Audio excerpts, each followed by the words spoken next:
안녕하세요. 백두산 금융연구소의 백두산입니다. 10월 26일 월요일 저녁 8시 35분입니다.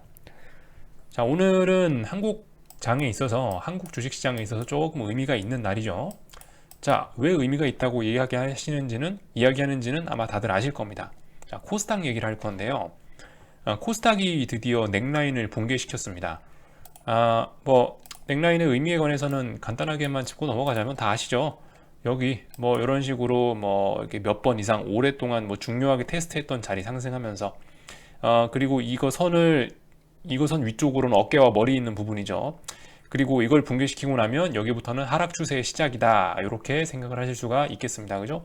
고점 낮아지고 저점 낮아지고 완벽한 하락 추세로 들어간 거예요. 이제 오늘 종가 기준으로 해서. 자, 그래서 의미가 있다라고 하는 겁니다.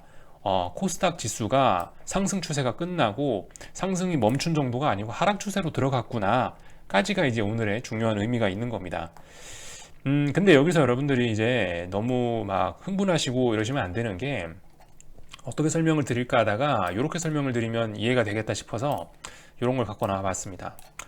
여러분들 달력 보시면은 24절기가 써 있죠.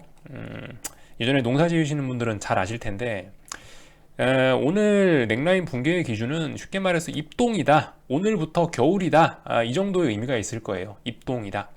자, 근데 우리 한번 생각해 보자고요. 이걸 달력하고 실제하고 비교를 해보면, 자, 오늘부터 입동이에요. 예를 들어서, 자, 오늘부터 증시가 입동으로 들어갔어요. 그럼 내일 당장 폭설 오고 내일부터 영하 10도인가요? 아니죠. 아니에요. 여러분도 아시다시피 대충 추석 지나고 나서부터 슬슬슬 춥고, 여기 한로상강이라는 게 결과적으로 뭐 설이 내린다 이런 의미잖아요. 그죠? 그러니까 슬슬슬 추워지기 시작하는 겁니다. 추석 지나고 나서부터. 그리고 입동이란 날은 어떤 선언을 하는 거죠. 여기서부터는 겨울이야. 증시도 코스닥도 같은 겁니다. 여기서부터는 하락 추세야 라고 이제 이야기를 하는 거예요. 그렇다고 해서 바로 내일부터 폭설이 내리고 내일부터 영하 10도가 아니란 거죠. 눈은 언제 많이 옵니까? 눈은 여기 뭐 대설 요때 많이 오겠죠. 여기 설 써 있으니까. 가장 추운 건 언제예요? 소환 때 가장 보통 춥지 않습니까? 그죠? 그리고 대한 입춘 이쯤 되면 오히려 기온은 슬슬 올라가기 시작하고, 소환이 보통 제일 추운 걸로 알고 있습니다. 그죠? 자, 그러니까 여기 가을부터 슬슬 추워져 가지고 소환부터 슬슬 따뜻해지기 시작하는 거예요. 그러니까 이런 점들을 좀 생각을 해보실 필요가 있겠다. 그러니까 오늘 입동이라고 해서 당장 내일부터 폭락한다, 이게 아니죠. 그죠? 그렇게 생각하시면은 조금 무리가 있다. 다만 증시가 이제 하락 추세가 시작되었구나라는 상징적인 의미가 있는 겁니다. 그래서 언제나 차분함을 유지하시라고 제가 말씀드리는 거죠. 아무튼 그렇게 의미가 있긴 한데요. 개인적으로는 조금 걱정도 좀 되는 면이 있긴 합니다. 어쨌든 걱정되는 면은 아시다시피 냄비에 빵꾸 난다라는 표현을 하고 있는 건데, 솔직히 조금 이제 그 힘을 좀 많이 좀 뽑아내고 있는 상황이기 때문에 그 정도 우려는 좀 할 수 있다라고 생각해요. 그러니까 어차피 여러분들 이 위에서 인버스 잡고 성공적으로 오늘까지 홀딩하신 분들은 이제 더 이상 걱정할 게 없는 거고요. 그런 분들은 그냥 HTS 꺼놓고 놀러나 다니시고요. 저처럼 뭐 중간에 이렇게 이런 자리에서 한 번쯤 팔았다가 오늘 뭐 다시 추격해서 잡으신 분들이나, 아니면 나는 원래 뭐 단타만 해 하시는 분들은 그런 점들을 좀 생각을 해볼 필요가 있겠죠. 왜냐면 지금 보시면 요날 10월 13일 기준으로 해서 코스닥이 10거래일째 빠지고 있고요. 뭐 10거래일 자체가 뭐 과하다 이런 얘기를 하는 건 아닙니다만, 통상적으로 코스닥이 한 지금까지 8거래일 정도 빠지면 다 빠졌었거든요. 근데 이번에 10거래일 빠졌고, 그리고 뭐 일봉상 보시면 볼린저 밴드를 드디어 찍고 나오기도 했고요. 종가상으로도. 그리고 이 뭐 하락률이나 상승률 이런 걸 살펴보면, 이 최근 10거래일 빠진 것 중에 오늘 하락률이 두 번째로 큽니다. 그러니까 이렇게 끝에 가는 자리에서, 이런 자리에서는 사실 봉들이 짧아지는 게 좋은데, 이런 자리에서 오히려 이제 봉의 길이가 더 길어지고 있다라는 점들, 뭐 이런 점들. 또 그리고 예를 들면은 뭐 이런 자리에서 이렇게 뭐 거래량이 지나치게 많이 늘어난다라든가 뭐 이런 것들도 한번 생각은 해볼 필요가 있겠죠. 좀 주의해서 볼 만한 필요가 있겠다. 그죠? 그러니까 당장 내일 반등한다 이런 얘기를 드리는 건 아니지만, 솔직히 이제 신규로 막 오늘 추격해서 잡고 이런 분들은 이제 조금 좀 주의할 필요는 있겠다. 이 정도 말씀드리는 겁니다. 뭐 어느 정도 계좌에 플러스 수익이 찍혀 있으면은 안정적으로 뭐 HTS 끄고 놀러 가세요 이렇게 말씀드리지만, 지금은 만약 오늘 잡으신 분이나 단타 하시는 분들은 그게 아니잖아요. 그러니까 이런 자리는 일단 뭐 인버스로 수익이 나고 있더라도 솔직히 뭐 최근에 잡으신 분들은 조금 주의할 필요는 있겠다라는 점 정도는 말씀드릴 수가 있을 것 같습니다. 이 참 웃기는 게 아무튼 뭐 음봉의 거래량이 많아지면은 뭐 기술적 분석상으로는 뭐예요? 음봉의 장대 장대 음봉의 거래량 쓰면은 그날부터 더 빠지는 거라며요. 기술적 분석상으론. 교과서는 그렇잖아요. 교과서는. 근데 보시면 뭐 예를 들면 이런 날 여기 요때 거래량 많이 나왔죠. 요때도 거래량 많이 나왔죠. 이때도 거래량 많이 나오고 장대 음봉이죠. 오히려 장대 음봉의 대량 거래가 이 반등의 씨앗일 수도 있다는 점을 어쨌든 한 번 정도 생각해 보셔야 되겠습니다. 솔직히 몰라요. 저는 여기서 이제 내일 증시가 반등할지 내일도 또 빠질지 모릅니다만은 개인적으로 일단 단기적인 관점에서 보시는 분들은 이 깔고 앉아 있는 이익이 작기 때문에 지수 변동성이 확대되면서 언제든 손해로 바로 바뀌어 버릴 수도 있기 때문에 잘 보셔야 된다. 이 정도 말씀을 좀 드리고 싶었습니다. 그래서 저 같은 경우는 어떻게 하는 게 좋겠냐 저한테 물어보시면은 이렇게 대답을 드릴 것 같아요. 1190이 넥라인이지 않습니까? 그리고 코스닥 1710 코스닥 레버리지 1710원이 이 넥라인인데 아시다시피 이렇게 중요한 지지와 저항이 있는 이런 넥라인 자리는 한 방에 저렇게 깨서 그 다음부터 다시는 저 자리를 터치하고 이런 일이 잘 없습니다. 몇 번 정도 확인을 하기 마련이에요. 뭐 예를 들면 여기서도 최소한 한 5번은 터치하지 않았습니까? 그죠? 여기서도 최소한 한 5번, 6번은 터치했어요. 물론 이번에도 5번, 6번 터치한다는 이야기가 아닙니다. 다만 여기서 제 생각에는 이렇게 생각하고 인버스를 들고 가시면 좋지 않겠냐라는 거예요. 종가상으로 해서 다시 이 넥라인을 회복하지만 않으면 한 뭐 2거래일, 3거래일에 걸쳐서 인버스를 매집한다라고 생각하고 가면은 좋지 않겠냐라는 생각이에요. 인버스 가격 기준으로는 얼마죠? 그 넥라인 자리가 대충 5,720원 정도 됩니다. 제가 그래서 여기 줄을 그어놨는데, 그러니까 만약 인버스 못 잡으신 분들 앞으로 한 2, 3거래일 동안 5,720원을 지지하고 깨지 않는 한 종가상으로 그러면 난 계속 5,720원 지지한다라고 생각하고 계속 이 부근에 오면 매집을 할 거야 라고 생각하고 접근하시면 어떤가라는 의견을 한번 드려보겠습니다. 뭐 사실 매매 같은 경우는 여러분들 알아서 하시는 거고 저는 뭐 어쨌든 이렇게 운만 뭐 저 같으면 이렇게 할 것 같아요 라고 이렇게 운만 띄워드리는 겁니다.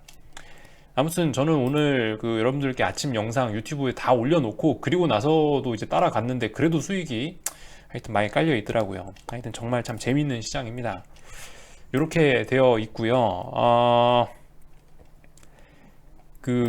제가 약간 좀 반등 조심해라 이런 뉘앙스도 좀 하나 어쨌든 밑바닥으로 깔고 가긴 깔고 가는데, 이 제약바이오 업종 지수도 여러분들이 한번 좀 볼 필요는 있어요. 제가 어제 저녁인가 아마 말씀드렸죠. 어제 저녁 영상 일요일 저녁에 코스닥의 메인 업종은 제약바이오인데, 제약바이오의 움직임을 여러분들이 좀 잘 보실 필요가 있는데, 이 제약바이오도 보시면 거의 코스닥 지수하고 같이 빠졌죠. 보세요. 제약업종 지수가 지금 현재 11거래일째 빠지고 있고요. 11거래일째 빠지고 있고, 그리고 이 보시면 11거래일째인데 오늘이 가장 많이 빠졌습니다. 하락률 가장 많고, 또 그리고 여기 이렇게 쭉 중요한 선들이 지나가는 자리가 있거든요. 예를 들면 그런 자리를 오늘 탁 터치하고 살짝 붕괴시켰습니다. 그리고 121선까지 지금 내려온 거예요. 그러니까 제약바이오 지수 같은 경우에는 솔직히 단기적으로는 살짝 뭐 초단기 바닥, 뭐 최소한 한 번쯤 멈췄다 가는 정도의 자리는 되지 않을까라는 생각하고 있습니다. 그래서 좀 이런 부분들, 그러니까 저도 이런 부분을 계속 보여드렸어야 되는데 저도 깜빡하고 안 보여드리고 막 넘어갔었는데, 아무튼 이 제약 업종 지수나 아니면 기타 서비스 업종 지수나 이런 걸 보시면서 오늘 제약이나 기타 서비스가 이렇게 많이 빠지면은 121선 부근까지 내려왔으면은 뭐 그럴 수도 있겠거니 하고 일단 가능성 정도는 좀 열어놓으시라는 이야기를 드리고 싶습니다. 그래서 뭐 이 정도 하고 코스닥 이야기는 뭐 그만할게요. 어떻게 대응해야 될지 뭐 이 정도 이야기 저의 생각에 관해서 좀 다 말씀드린 것 같고, 코스피 여러분들 코스피도 상황이 심각합니다. 그죠? 코스피 상황이 심각해요. 오늘이 뭐예요? 오늘이 아침에 말씀드렸다시피 코스피 올라야 되는 날이에요. 코스피는 보시다시피 지난 10월 22일, 23일 동안 선물 312를 지지하면서 살아났었단 말이죠. 그리고 이 자리가 뭐다? 콜옵션으로 말씀드리면 10월 20일 날 만들어놨던 이 저점을 지난 2거래일 동안 강하게 지지하면서 버텼단 말이에요. 그러면 오늘은 올라가 주는 게 맞아요. 근데 오늘 떨어졌죠. 근데 오늘 콜옵션이 박살났죠. 이거는 사실상 굳이 제가 오늘 밤에 미국장을 보지 않아도 이 정도면은, 그러니까 미국장에서 딱히 어떤 재료가 있어서, 딱히 어떤 호재가 있어서 미국이 폭등하지만 않으면 콜옵션은 내일 와장창하고 개박살 나는 날일 가능성이 높습니다. 그러니까 오늘 여기까지 내려왔었어는 안 됐던 거예요. 애초에 콜옵션이 이까지 내려왔다는 얘기 이미 이건 끝난 거예요. 종가상으로도. 하지만 밑밥은 깔아놔야겠죠. 예. 미국이 갑자기 호재가 나오지 않는 한은 이거 내일 자빠진다. 미국이 호재가 나오면 살아날 수도 있다. 하지만 살아나도 살아나는 게 아닐 것이다. 뭐 이 정도 말씀은 뭐 일단 드리겠습니다. 근데 아무튼 콜옵션이 오늘 여기까지 내려왔다는 얘기는 이거 다시 시세 난다는 얘기입니다. 보통 그래요. 지금 여기 이 자리를 며칠 동안 지킨 거예요. 지금 이 자리 한번 봅시다. 이 자리 대략적으로 선 그을게요. 하나, 둘, 셋, 넷, 다섯, 여섯, 일곱, 7거래일째입니다. 뭐 정확하게 따지면 뭐 6거래일 아니면 뭐 짧게 보면 3거래일 이렇게 볼 수도 있는데, 옵션 같은 경우는 이렇게 굳건하게 일주일가량 이렇게 지켰던 이런 자리를 붕괴시킨다면 여기는 아주 강력한 저항이 되고, 내일 같은 경우는 시장의 변동성이 터질 수도 있다 정도까지 말씀을 드리도록 하겠습니다. 왜냐면 아주 중요한 저항이잖아요. 아주 중요한 지지력이 있는 자리였는데 이거 붕괴시키면 어떻게 되겠어요? 그럼 쏟아진다는 얘기예요. 그죠? 예. 그렇기 때문에 내일 변동성이 튀어나올 수도 있다라는 이야기 정도 드리겠습니다. 변동성이 나온다는 얘기는 변동성 지수가 이렇게 장대 양봉이 나올 가능성이 있다라고 이야기를 드리는 겁니다. 이 정도 말씀을 드리면 된 것 같죠? 뭐 선물도 그래서 지금 보시다시피 뭐 315를 지금 뭐 거의 일주일가량 못 넘어가는 거고 박스권 안에 와 있고, 제 생각에는 조만간 이제 곧버스도 이제 뭐 이제 이 정도면 어마어마한 지지력을 지금 보였다 생각해요. 오늘이 사실 굉장히 중요한 날이었는데 오늘 올랐어야 되는데 오늘 지수가 떨어짐으로 인해서 보시다시피 곧버스도 지금 상당히 어떤 좋은 모습들이 나오고 있습니다. 곧버스 뭐 어쨌든 이 정도면 지지력 제법 많이 나오는 거거든요. 곧버스도 이제 어떤 매수의 근거가 좀 보이는 겁니다. 아시겠죠? 지금까지는 코스닥만 제가 말씀드린 게, 코스닥은 뭐 이미 정배열 초입부였고 뭐 이렇게 매집할 기회를 먼저 줬기 때문에 계속 먼저 말씀드린 거고, 곧버스도 분명히 이제 코스닥이 하락하니까 같이 갈 거니까 얘도 사도 되긴 되는데, 근데 아무튼 이거는 솔직히 어떤 정확한 물증 같은 건 솔직히 지금까지 잘 안 나왔었는데, 이제 오늘부로는 이제 좀 이제 이건 매수해봐도 안전한 자리가 아닐까라는 추측을 개인적으로 좀 해보도록 하겠습니다. 네. 코스피 코스닥 그래서 오늘 굉장히 무슨 뭐 일이 일어났다 이 정도 말씀 드릴 수 있을 것 같고요. 여러분들 환율 이거 말이 안 되죠, 그죠? 계속 이렇게 가고 있습니다. 환율이 진짜 이거는 슈팅이 걸린 거예요. 슈팅이, 그죠? 완전 슈팅 걸린 거예요. 어디까지 슈팅이 걸렸기 때문에 어디까지 갈지 모릅니다만은 지금 이거 말이 안 된다, 그죠? 말이 안 돼요.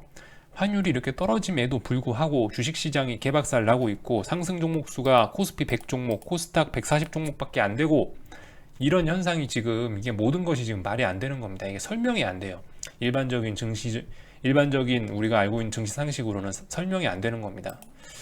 아무튼 이 환율이 저는 더 여기서 슈팅을 줘봐야 이 슈팅일 뿐이다라고 생각하고 있고, 뭐 보니까 이 환율 잘 보셔야 될 것 같아요. 환율이 여기서 장대 양봉 나오는 순간부터 이제 증시는 변동성 터지면서 박살날 수도 있다. 이런 말씀을 좀 드릴 수 있을 것 같습니다.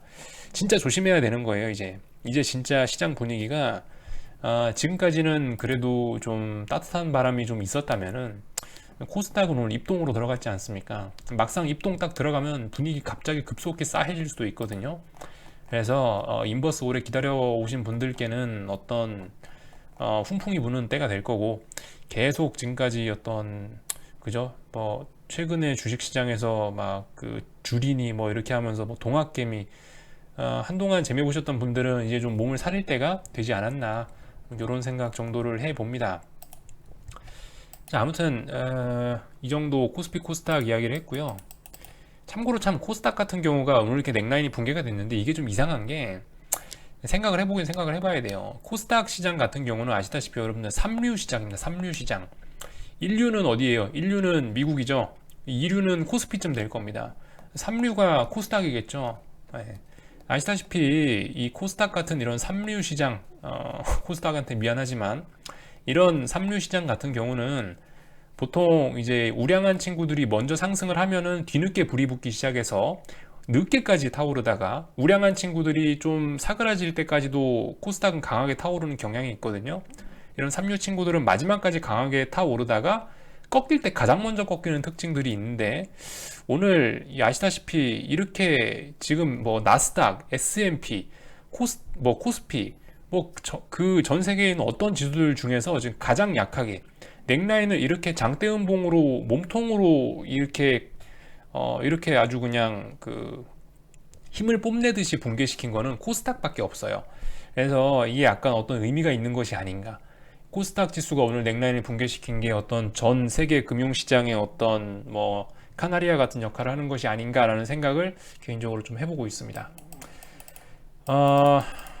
그 얘기 하나 하고, 주식 얘기는 다 했고요. 한국 주식 이야기는 다 했고, 그 아까 전에 안 그래도 저기 여러분들이 리플 달아주신 건 잘 보고 있는데요.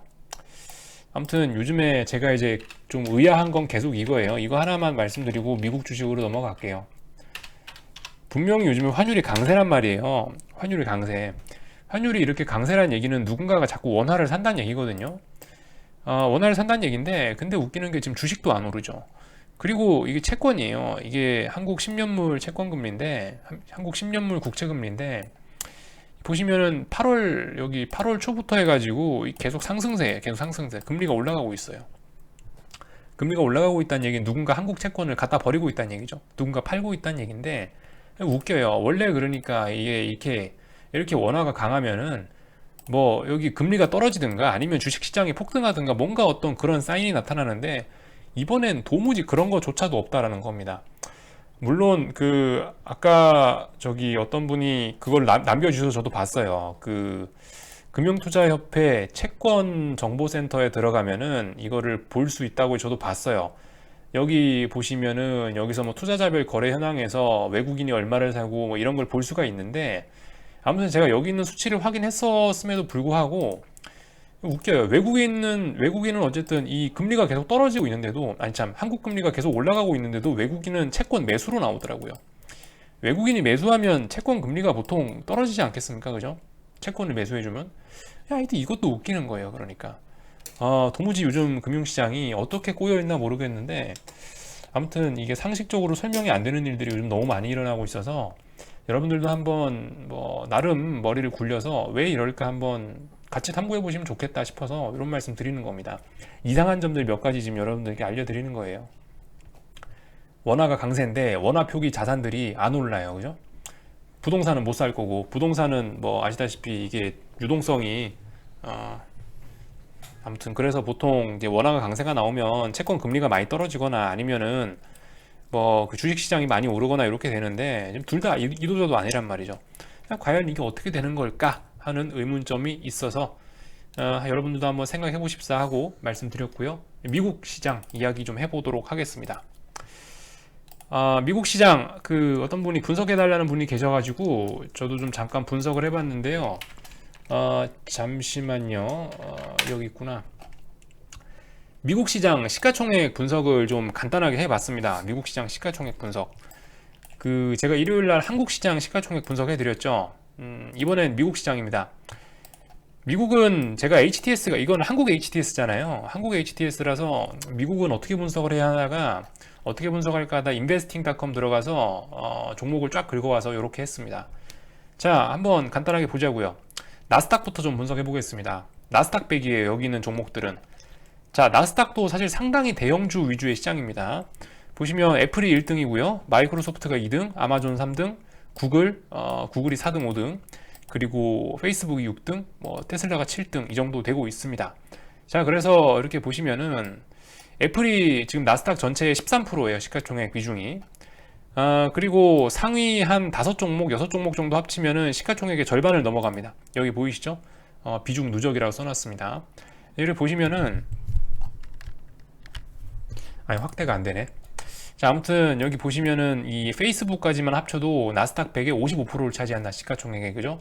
그러니까 FANG가 얼마나 이 나스닥 시장에 큰 비중을 차지하고 있나라는 거 정도를 여러분들이 여기서 아실 수가 있겠고, 이런 의견도 있었어요. 사실 저도 그렇게 생각하기도 했는데, 최근에 나스닥 지수가 강하고 뭐 시장이 강한 이유는 반도체 지수가 안 꺾여서 뭐 그렇다라고 저도 좀 그렇게 생각을 했고, 그렇게 말씀하시는 여러분들도 좀 계셨는데, 근데 그거는 아닌 걸로 판정이 났습니다. 왜냐면 보세요. 반도체 지수에 포함이 되는 친구들이 보시면 시가총액 제일 큰 게 엔비디아예요.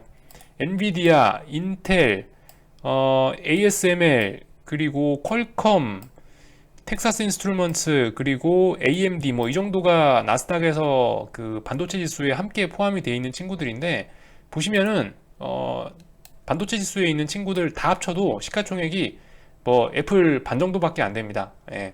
2%, 1%, 1%, 1%, 1% 그러니까 그죠? 필라델피아 반도체 지수는 시가총액 자체가 작기 때문에 뭐 나스닥 지수의 움직임하고 그렇게 뭐 큰 나스닥 지수의 움직임에 큰 영향을 안 준다. 시가총액이 너무 작다. 반도체 지수가 나스닥 지수로 움직이기에는 시가총액이 너무 작기 때문에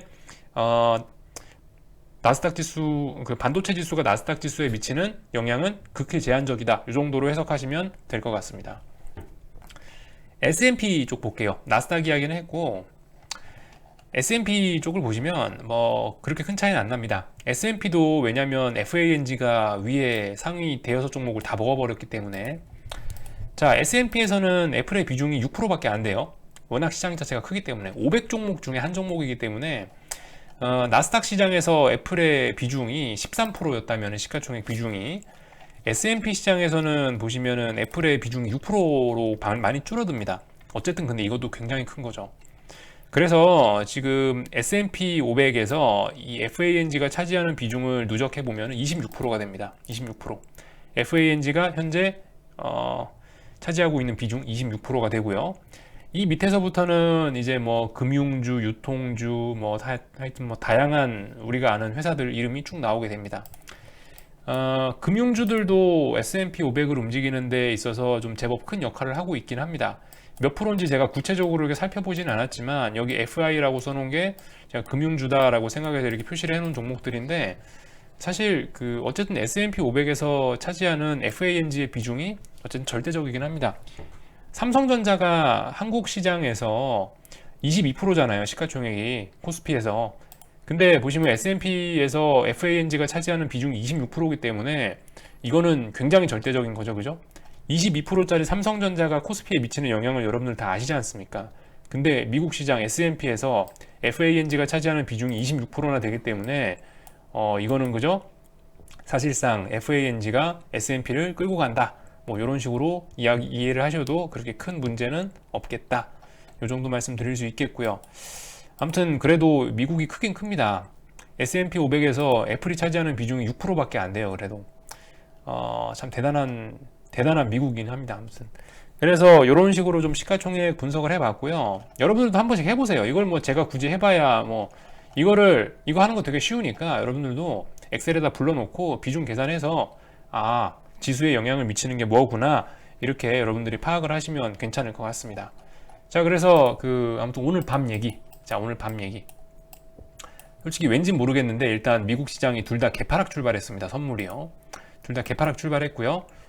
말씀드렸다시피 2거래일 연속으로 올랐으면 또 올라야 돼요. 계속 올라주는 게 정상적인 시장인데, 보시다시피 오늘 하루 만에, 뭐 지금은 이제 저녁 9시니까 좀 신뢰도가 있나 모르겠습니다만, 지난 2거래일 동안 올랐던 거를 지금 한 번에 지금 또 음봉으로 뭉개고 있거든요. 물론 미국장 시작하면 이게 어떻게 될지 모릅니다만은, 보시면 자꾸 터치하면 안 돼요. 자꾸 터치하면 안 돼. 무슨 얘기냐면, 정말로 내가 지지할 생각이 있으면 S&P 3420, 나스닥 11580이라는 자리는 가능한 적게 터치하고 빨리 올라가야 되는 거예요. 근데 지금 보시면, 강아지 좀 내려줄게요. 근데 아무튼 지금 보시면 자꾸 그런 자리를 계속 터치한단 말이죠. 이제 반등 나올 때 됐어요. 솔직히 이렇게 지지했으면. 근데 지금 며칠째예요? 하나, 둘, 셋, 넷, 다섯, 여섯, 6거래일째. 6거래일째 S&P와 나스닥이 그렇게 중요한 자리를 계속 터치하고 있으면 이건 어쩌면 지지력이 없다라는 사인일 수 있습니다. 사실 그래서 그 지수 상승을 보시는 분들께는 오늘 또 이렇게 터치하면 굉장히 분위기 안 좋아지는 겁니다. 아시겠죠? 왜냐하면 몇 거래일 동안 지지했던 자리인데 다시 내려온다는 얘기는 하락세도 만만치 않다는 얘기거든요. 자, 그래서 이런 이야기 정도 드릴 수가 있겠고, 그래서 오늘 밤에 이거 붕괴하는지 뭐 지지하는지 또 이거 봐야 되겠죠? 일주일째 우리는 그래서 똑같은 자리에서 그거 보고 있습니다. 그리고 달러 인덱스 보고 마치도록 할게요. 오늘 얘기가 좀 길어졌네요. 달러는 저는 오늘 별 기대도 안 했는데 또 올라가고 있네요. 자, 여기서 이렇게 지지하면 어떻게 될까요? 여기서 또 지지하면 굉장히 강력한 지지력이 형성이 되는 겁니다. 아시겠죠? 자, 보시다시피 이 자리, 92.5 정도 자리가 어떤 중요한 자리인데, 여기서 지금 같은 자리에서 무려 4거래일 동안 이렇게 하고 오늘 상승 마감을 한다라고 하면은, 이 자리는 이제 어떤 굉장히 튼튼한 바닥이 될 수가 있습니다. 예를 들면, 지금까지는 이 92.5 자리를 아래 꼬리로 터치하고 올라가고, 아래 꼬리로 터치하러 올라가고, 깼다가 올라가고, 깼다가 올라가고, 뭐 이랬는데, 지금 보시면 이 자리는 이 92.5 위에서 안정적으로 무려 4거래일 동안 매물을 소화했다라고 하면, 그거는 지금까지 있었던 요런 자리, 지금까지 있었던 요런 자리와는 지지력이 차원도 못하게, 상상도 못하게 다른 차원으로 강하다는 이야기가 될 수 있습니다. 그래서 오늘 밤에 이렇게 마감하면은, 이제 앞으로 당분간, 이 자리는 엄청난 지지력을 보이게 되겠구나라는 점. 오늘 이거 이렇게 양봉으로 마감하면은 아래쪽으로 내려올 일은 거의 없겠구나라고 봐도 뭐 무방할 것 같습니다. 자, 그래서 오늘 밤에 미국장 보셔야 될 거, 그죠? 3,420, 11,580, 달러 인덱스, 92점, 이 자리, 92, 93, 요 자리. 자, 요 정도 말씀을 드렸습니다. 궁금한 거는 리플 남겨주시고요. 여기까지 하고 마치도록 하겠습니다. 내일 아침에 뵙도록 할게요.